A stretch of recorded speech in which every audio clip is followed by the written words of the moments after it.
Hello नमस्कार दोस्तों, स्वागत है आप सभी लोगों का विद्यार्थी कम्युनिटी के आपके अपने यूट्यूब चैनल पर। मिशन सीजीपीएससी 2025 के तहत आज संविधान की हमारी दूसरी क्लास है। तो चलिए आज हम आगे बढ़ते हैं, जिसमें हम आज देखेंगे 1786 का अधिनियम के बारे में। तो इस अधिनियम के द्वारा गवर्नर जनरल को विशेष परिस्थितियों में अपने परिषद के जो निर्णय है ना, उसे निरस्त करके लागू करने का अधिकार प्रदान किया गया है। साथ ही जो गवर्नर जनरल को प्रधान जो सेनापति का जो है शक्ति प्रदान की गई। ये दोनों अधिकार सर्वप्रथम प्राप्त करने वाले जो प्रथम व्यक्ति थे, वो थे हमारे लॉर्ड कार्नवालिस। तो इसमें जो महत्वपूर्ण तथ्य की बात करें, तो इनमें क्या था, विशेष परिस्थिति में अपने जो परिषद है ना, उनके निर्णय को निरस्त करके लागू करने का अधिकार प्रदान किया गया था। ठीक, चलिए आगे बढ़ते हैं। तो नेक्स्ट हमारा जो महत्वपूर्ण चार्टर है, वो है आपका चार्टर एक्ट 1793। तो इस अधिनियम के माध्यम से जो कंपनी के व्यापारिक अधिकार थे ना, उन्हें 20 वर्षों के लिए आपका बढ़ा दिया गया था तथा नियंत्रण मंडल के सदस्यों को भारतीय राजस्व से वेतन देने की व्यवस्था को प्रारंभ किया गया। ब्रिटिश भारतीय क्षेत्रों में जो लिखित विधियों द्वारा प्रशासन की नींव रखी गई तथा सभी कानूनों व विनियमों की व्याख्या का अधिकार न्यायालय को प्रदान किया गया। तो इसमें दो महत्वपूर्ण तथ्य निकल कर आते हैं कि एक तो कंपनी के एक अधिकार को 20 वर्ष के लिए बढ़ा दिया गया, और दूसरा था कि नियंत्रण मंडल के जो सदस्य बने थे, नियंत्रण मंडल कब बना था, तो नियंत्रण मंडल आपका बना था पिट्स इंडिया एक्ट 1784 के तहत। अब कंट्रोल ऑफ, जिसे क्या बोला जाता है, बोर्ड ऑफ कंट्रोल के सदस्यों को दिया जाता था। चलिए आगे बढ़ते हैं, और नेक्स्ट है हमारा सबसे बड़ा महत्वपूर्ण जो चार्टर है, वो है हमारा चार्टर एक्ट 1813। चलिए देखते हैं इसके बारे में।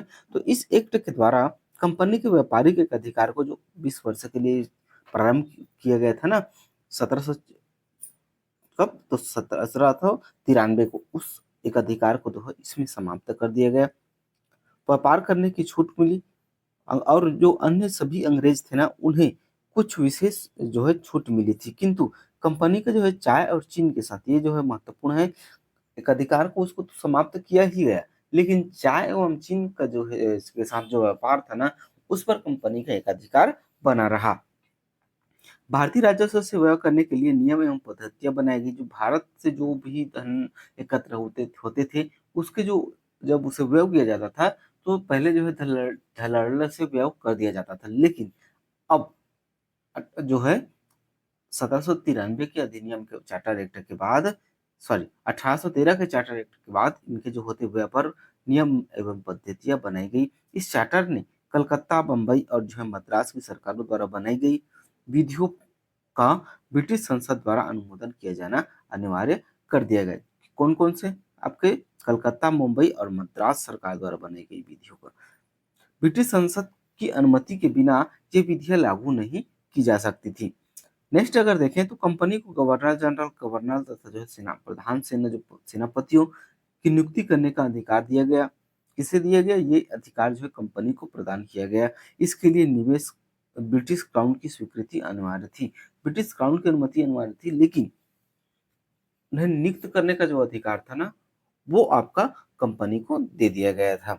कंपनी को पुनः अगले 20 वर्षों के लिए भारतीय प्रदेशों एवं राजस्व पर नियंत्रण का अधिकार दे दिया गया, किंतु यह स्पष्ट कर दिया गया कि इससे प्रदेशों पर क्राउन के प्रभुत्व पर कोई प्रभाव नहीं पड़ेगा। कंपनी को इसका जो है अधिकार तो दे दिया गया कि आप 20 वर्षों तक जो भारतीय प्रदेश एवं जो राजस्व है, उस पर नियंत्रण का अधिकार तो दिया गया, लेकिन इस पर ये कतई नहीं कहा गया कि इस अगर आप राजस्व और नियंत्रण कर रहे हैं, तो इस पर ब्रिटिश क्राउन का एक अधिकार नहीं रहेगा।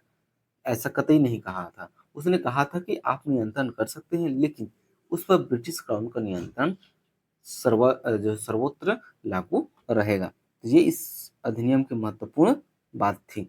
चलिए आगे देखते हैं। आगे है हमारा चार्टर एक्ट 1813 का अन्य तथ्य। इस एक्ट में भारत में शिक्षा के प्रसार के लिए 1 लाख रुपए, ये महत्वपूर्ण है। कई बार एग्जाम में पूछा गया था कि कौन से एक्ट के तहत भारत में एक जो है शिक्षा पर व्यय किया जाने लगा, तो 1813 के अधिनियम पर ही यह व्याख्या की गई थी कि भारतीय शिक्षा पर जो है प्रति वर्ष 1 लाख रुपए खर्च किया जाए। कितने रुपये? 1 लाख रुपये खर्च। ठीक, चलिए आगे देखते हैं।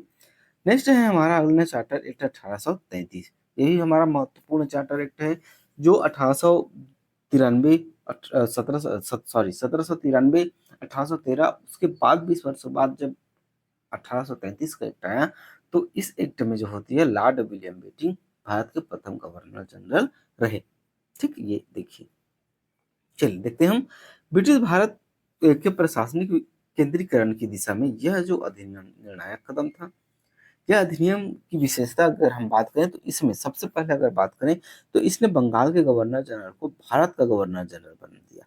जिस तरह से जो होती है आपका रेगुलेटिंग एक्ट के तहत बंगाल के गवर्नर गवर्नर को बंगाल का गवर्नर जनरल बना दिया गया था, उसी तरह बंगाल के गवर्नर जनरल को भारत के गवर्नर जनरल 1833 के चार्टर एक्ट के माध्यम से बना दिया गया, जिसमें सभी नागरिक एवं सैन्य शक्तियां निहित थी। और इस जो गवर्नर जनरल बना था, जो भारत का गवर्नर जनरल, इस पर सभी सैन्य शक्तियां निहित थी। इस अधिनियम में पहली बार एक ऐसी सरकार का निर्माण किया जिसका ब्रिटिश अधिकार वाले संपूर्ण भारतीय क्षेत्र पर नियंत्रण था। लॉर्ड विलियम बेंटिंक जो है प्रथम गवर्नर जनरल थे। अगर एग्जाम में पूछा जाए कि भारत के प्रथम गवर्नर जनरल कौन थे, तो कौन थे? Lord William Bentinck. और बंगाल के अंतिम गवर्नर जनरल कौन थे? तो वो भी लॉर्ड विलियम बेंटिंक थे। क्यों? तो क्योंकि जो है बंगाल के गवर्नर जनरल को अंतिम जो गवर्नर जनरल था उसे 1833 के अधिनियम के माध्यम से पूरे भारत का गवर्नर जनरल बना दिया गया। चलिए आगे देखते हैं। ब्रिटिश भारत के प्रशासनिक विकेंद्रीकरण की दिशा में यह अधिनियम निर्णायक कदम था। इस अधिनियम की विशेषताएं हमने देख ली है, थोड़ी रिपीट हो गया था। चलिए आगे थी, प्रशासनिक निकाय बन गई। कौन बन गई? जो कि आप लोगों को मालूम होगा कि जो ईस्ट इंडिया कंपनी थी वो भारत पर व्यापार करने वाली आई थी और एक व्यापारिक कंपनी थी, लेकिन ब्रिटिश जो संसद है उनके हस्तक्षेप और उनके अधिनियमों और उनके चार्टर एक्ट द्वारा बनाए गए कानूनों के तहत अब जो ईस्ट इंडिया कंपनी है वो व्यापारिक जो गतिविधियों हैं उन्हें समाप्त करके अब वो प्रशासनिक गतिविधियों की निकाय बन गई। क्यों? क्योंकि अब वो जो होती है गवर्नर जनरल के परिषदों और अन्य सैनिकों सैन्य शक्तियों को अगर नियंत्रण कर रही है, प्रशासन कर रही है, तब वो जो होती है अपनी जो व्यापारिक गतिविधि है उन्हें समाप्त करते हुए अब वो एक प्रशासनिक निकाय बन गई है। इसके अंतर्गत कंपनी के अधिकार वाले क्षेत्र ब्रिटिश राजशाही और उसके उत्तराधिकारियों के नियंत्रण में आ गए। अगले बात करें तो चार्टर एक्ट 1833 ने सिविल सेवकों को चयन के लिए खुली प्रतियोगिता का आयोजन प्रारंभ करने का प्रयास किया। अधिनियम की धारा 87 में वर्णित किया गया कि रंग, जाति तथा धर्म के आधार पर कंपनी की सेवा से भारतीयों को किसी भी पद, कार्यालय और रोजगार को प्राप्त करने से वंचित नहीं किया जाएगा।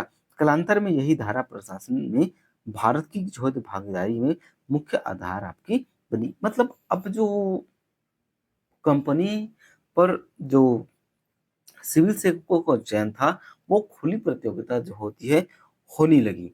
पहले जो क्या गुप्त तरीके से पहचान वाले को जो है लगा दिया जाता था, लेकिन अब जो है खुली प्रतियोगिता का वर्णन किया गया।